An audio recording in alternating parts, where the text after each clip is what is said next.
Hi, this is Jaya.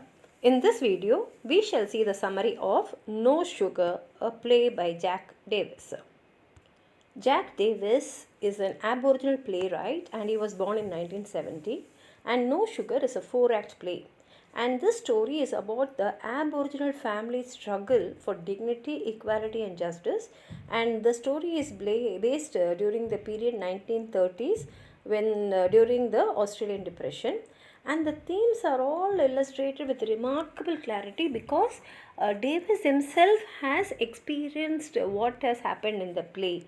And the themes of the play are systematic racism, oppression, the impact of colonization on Aboriginal Australians, and the importance of family.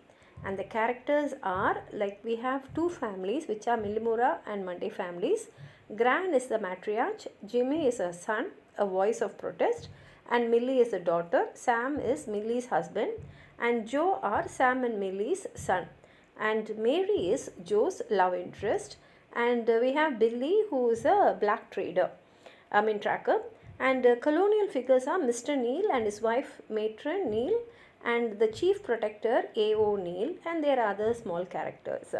In Act 1, we find the members of the Mullimura family and Monday families, and they are all currently staying in the government well reserve. They are in the camp. And they are Aboriginals, so generally a reservation camp will be set up in the colonies. And Jimmy Monday lives in the camp with his mother Gran and the Mullimura family, who are Joe, Chrissy, David, and Sam. And their lives are very difficult. It is so unbearable. And soon what happens is even their rations are cut. That is the meat and the soap, all these are no longer available for them. And worse than that, one person, Mr. Nivli, he is supposed to be the protector of these Aboriginal all the affairs. But he is the one who is doing all this, and these people are not even aware of it. And another thing happens. The government says that scabies is spreading, and that is because of these native population. And therefore, they have to go and settle in another settlement. But the real reason is they do not want these Aboriginal people to be in the close areas of the local white people. But these people have no other alternative. They only have to listen to what the government says. So they are all sent to a next settlement, which is Moore River. And in the Act 2, we find that they are all come here, and here the situations are even more worse. And all the white characters, they keep insulting them in their conversation, and they look down upon them, and they have a feeling that these people are not at all civilized. They are all savages, and it is their headache to civilize these people. And it is not shown directly, but indirectly there is also a suspicion that these Aboriginal girls were even sexually abused by these white people. And there is a woman called the matron. She comes there to conduct all the medical examinations, and she just says that they're all clean and healthy. And actually this matron is Mrs. Neil.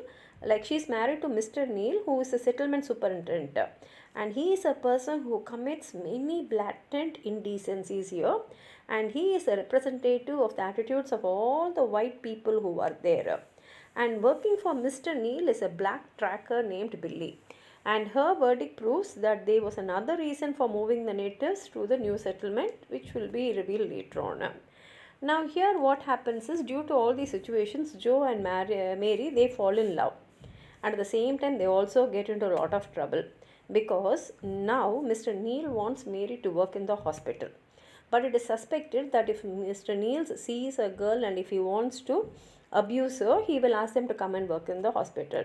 So Mary is afraid, and she wants to escape this possibility of rape, and she informs Joe, and so they also don't know what to do, so they decide to run away.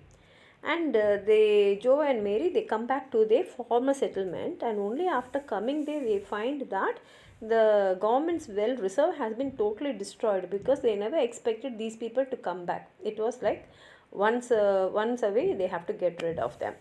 And Billy, on instructions of Mr. Neil, comes there to arrest them. Now Joe somehow manages to handcuff Billy, and they again escape, but now they don't have any other place to go. and soon they are arrested, and the reason is they have left the settlement without the permission. Now Mr. Nivili gives a big speech to the members of the Australian Historical Society, and he himself is not a person who follows it, but he lectures about the need for whites to treat these people as the equal. And he says that definitely these people can be civilized. And in Act 4 we find Joe in prison. Now Mary is pregnant and she returns to the Moore River settlement. But Mr. Neil, even though she is pregnant, he keeps on insisting that she should come and work in the hospital.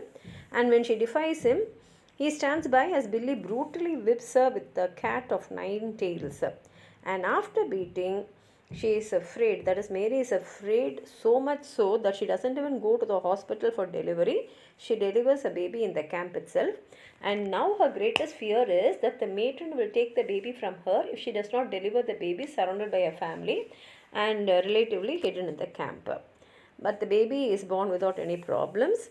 Then comes the pageantry of Australia Day, which is an important national holiday, and Mr. Nivili is addressing the camp, and he's talking down to the natives, while at the same time he is also congratulating the whites in the audience for their generosity and magnanimity towards these aboriginals at the settlement. And the native children, they have been rehearsed to sing a rhyme for the occasion. But when they begin to sing, all the Aboriginal adults, they begin to sing a parody of it. And their sound drowns the song of the children. And these Aboriginal adults refuse to stop. They keep on singing. And in that commotion, Jimmy confronts Mr. Neil and challenges him for all the afflictions he has caused their family. And tragically, this results in a heart attack. And Jimmy has a heart condition, and the stress of the confrontation results in his death. Now Joe is released from prison, but he's not able to come on time to attend Jimmy's funeral. But anyway, he comes back to his family and he sees his baby, and they decide to name the baby Jimmy. And afterwards, Joe and Mary sign papers and they are allowed to leave the settlement together on the condition that they should never return to that area. And now they are happy that they can be together, but they have to say goodbye to their families because their family is still in the settlement. And as they walk away, Grant sings a traditional Aboriginal song. The tone is ambivalent. Joe and Mary can start their lives, but they're also sacrificing a great deal because their families are left behind, and the family is still subject to the same problems, and even we do not know what problems they will face wherever they go, because wherever they go they'll be looked as Aboriginals only, and the whites were the majority at that time in that area. And here ends the play. If you have anything more to add on to what I've said, please write it in the comment box, like the video, share it with your friends, and if you have not subscribed my channel, please subscribe and support. Thank you.